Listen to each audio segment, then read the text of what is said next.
Hello students, today I am going to start our new chapter, chapter 8, मन की रोशनी। यह एक कहानी है।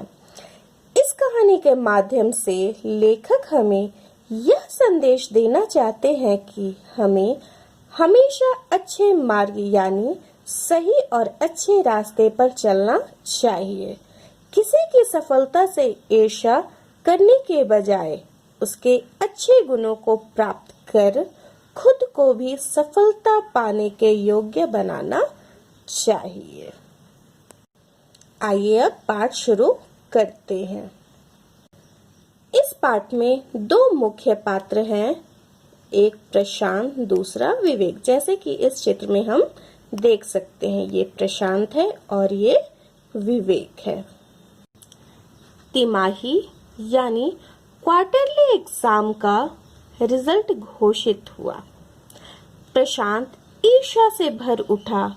कारण था कि विवेक को प्रशांत से अधिक नंबर मिले थे, जो कक्षा में पढ़ाई के मामले में प्रशांत से सबसे बड़ा कॉम्पिटिटर था।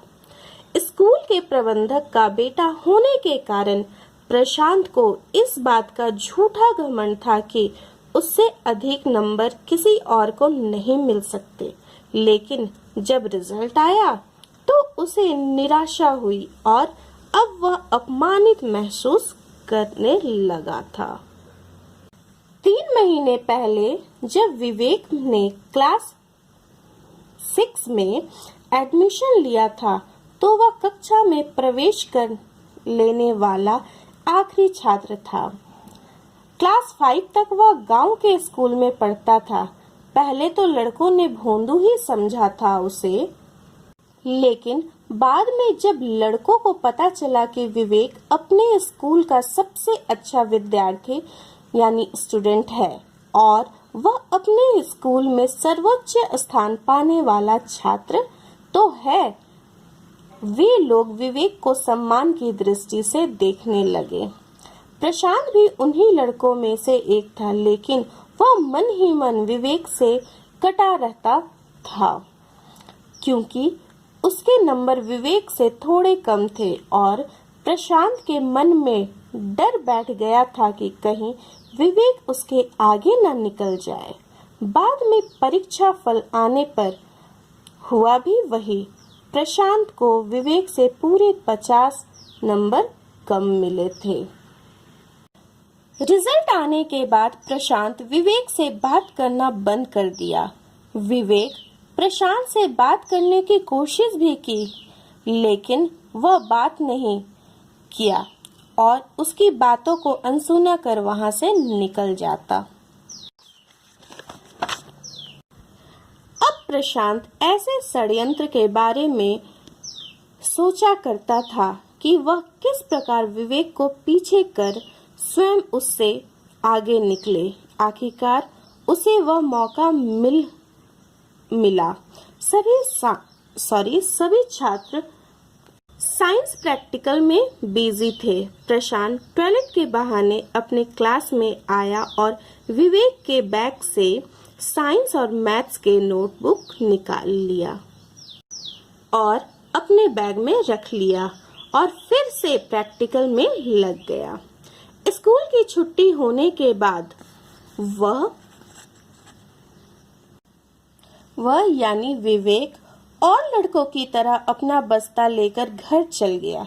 दूसरे दिन वापस आकर अपने नोट्स खो जाने की बात सबको बताई। नोट्स ना मिला। उसके बाद उसने अपने क्लास टीचर को शिकायत की, लेकिन कोई हल ना निकला। धीरे धीरे वह उदास होता चला गया।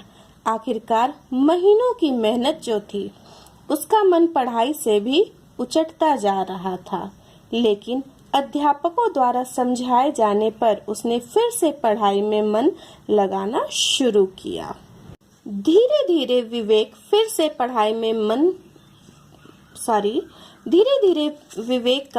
पढ़ाई में मन लग गया। हालांकि प्रशांत मन ही मन खुश रहा करता था कि विवेक के नोट्स की वजह से। अचानक प्रशांत को पीलिया यानी जॉन्डिस हो गया और वह कमजोर हो गया और डॉक्टर के डॉक्टर ने घर पर ही रहने के लिए कहा, उसे आराम करने की सलाह दी। प्रशांत को पढ़ाई की चिंता सताने लगी। वहीं दूसरी ओर इस बात से परेशान था कि विवेक फिर से उसे आगे निकल जाएगा, लेकिन वह कुछ कर भी तो नहीं सकता था क्योंकि वह बीमार था और डॉक्टर ने उसे घर पर ही आराम करने की सलाह दी थी। स्थानीय समस्याओं को लेकर छात्रों द्वारा किए जा रहे संघर्ष के कारण नगर के सारे स्कूल कॉलेज दिवाली की छुट्टी से 4 दिन पहले ही 1 सप्ताह के लिए बंद कर दिए गए। प्रशांत इस अचानक की गई छुट्टी से वह मन ही मन दुखी हो गया। उसे लग रहा था कि किसी प्रकार भी एक दिन स्कूल जाता और इस छुट्टी में वह नोट्स कंप्लीट कर लेता। एक दिन प्रशांत अपने कमरे की सफाई और सजावट में व्यस्त था। तभी घर का कॉलबेल बजा। स्वयं प्रशांत जाकर देखा तो विवेक था। ना चाहते हुए भी प्रशांत विवेक को अपने कमरे में ले गया और कुर्सी पर बैठा दिया। तभी विवेक ने पूछा, कैसी तबीयत है प्रशांत? और विवेक ने बात शुरू की। यहाँ पे हम देख सकते हैं कि ये विवेक है, ये प्रशांत अपने कमरे में जाता है विवेक को लेकर और उसे चेयर पे बैठाता है, यानी कुर्सी पर बैठाता है। विवेक के द्वारा पूछे गए प्रश्न से प्रशांत उत्तर देता है, बिल्कुल ठीक हूँ। तुम कैसे हो? तुम्हारी पढ़ाई कैसी है? अब तक तो बहुत पढ़ा दिया गया होगा। अंतिम वाक्य कहते कहते प्रशांत मायूस हो जाता है। तभी विवेक कहता है, हाँ, पढ़ा तो बहुत दिया गया है और 15 दिसंबर से हमारी परीक्षा भी है, लेकिन तुम्हें चिंता करने की जरूरत नहीं है। मैंने अपने नोट्स के साथ साथ तुम्हारे नोट्स भी बनाता गया ताकि तुम्हारे काम आए। और नोट्स को टेबल पर रखते हुए कहा, उसके पिता की तबीयत खराब है, वह दवा लेने बाजार जा रहा है। यहाँ पे हम देख सकते हैं कि विवेक जो है वो यहाँ पे नोट्स रखता है, वो जो प्रशांत के लिए बनाया है। प्रशांत जब तक कुछ समझ पाता तब तक विवेक दरवाजे से बाहर जा चुका था। अब प्रशांत बुरी तरह छटपटा उठा। उसे लगा कि विवेक अपने छोटे कद में भी कितना महान है और वह स्वयं एक सुंदर व्यक्तित्व का होते हुए भी कितना नीच गिरा हुआ है। शाम तक प्रशांत अजीब सी उधेड़-बुन में पड़ा रहा। उधर चारों ओर दिवाली के कारण रंग बिरंगे बल्ब से सजावटें हो रही थी। चारों ओर रोशनी ही रोशनी थी, लेकिन प्रशांत के मन में अंधेरा घिरता जा रहा था। तभी अचानक वह विवेक के घर की ओर चल पड़ा और उसके कदम विवेक के घर पर जाकर रुक गए। विवेक का घर के नाम पर एक छोटा सा कमरा जिसमें वह अपने पापा के साथ रहता था और विवेक छत पर मोमबत्ती लगा रहा था। तभी विवेक की नजर प्रशांत पर पड़ी और वह खुशी से चहक उठा और वह प्रशांत को दिवाली मुबारक कहा। लेकिन तुम इस समय और यहाँ, कोई खास बात तो नहीं?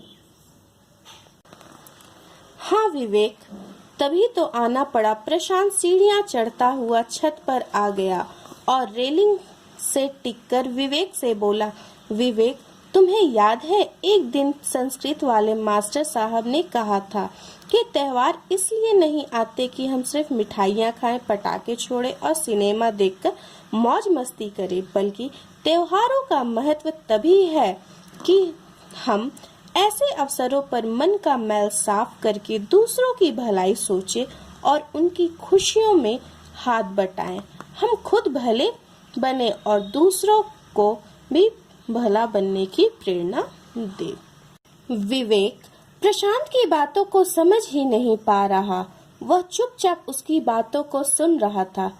प्रशांत ने अपनी बात जारी रखते हुए कहा, विवेक, आज दोपहर जब तुम अपने नोट्स लेकर मेरे पास आए तो अचानक मेरी आंखें खुल गई। मैं तो तुम्हें अपना दुश्मन मान बैठा था और तुम थे कि सदा मेरी भलाई की बात सोचते रहे। इसलिए मुझे लगा कि जब तक मैं अपने मन के अंधियारे को नहीं मिटा लेता तब तक मेरे लिए इस दिवाली का कोई मतलब नहीं रह जाता। फिर प्रशांत बातों बातों में यह बता ही दिया कि विवेक, तुम्हारे नोट्स मैंने ही चोरी किए थे और उसे फाड़कर गंदे नाले में बहा दिया था ताकि मैं तुम्हें परीक्षा में पीछे कर सकूं, लेकिन मैं बता नहीं सकता कि मुझे इस बात का कितना दुख है। लेकिन आज के दिन इस रोशनी की कसम खाता हूँ कि जब तक पिछले नोट्स की कॉपी बनाकर तुम्हें दे ना दूंगा उन्हें मैं भी नहीं पढ़ूंगा। तुम मेरा विश्वास करो कि स्कूल में हम जब तक पढ़ेंगे तब तक एक दूसरे से मिलजुल कर पढ़ेंगे, एक दूसरे के साथ मिलजुल कर रहेंगे। आज से तुम मुझे अपना दोस्त मानना स्वीकार कर लो। प्रशांत अपने इस लंबे भाषण के बाद उसका गला भर आया। पहले तो विवेक को प्रशांत की बातों पर विश्वास नहीं हुआ, परंतु इस बात ने उसके मन के मैल को दूर कर दिया। उसने प्रशांत का हाथ अपने हाथ में ले लिया और फिर से उसे कमरे में लाकर मिठाई की प्लेट उसके आगे रख कर दी। सामने ही गणेश लक्ष्मी की तस्वीर मुस्कुरा रही थी। अतः इस पाठ से हमें यह संदेश तथा प्रेरणा मिलती है कि हमें हमेशा अच्छे और सच्चे मार्ग पर चलना चाहिए। किसी की सफलता से ईर्ष्या नहीं करना चाहिए, बल्कि उसकी अच्छाई को अपने अंदर उतारने की कोशिश करनी चाहिए। इस पाठ को आप लोग एक बार अच्छे से पढ़ोगे।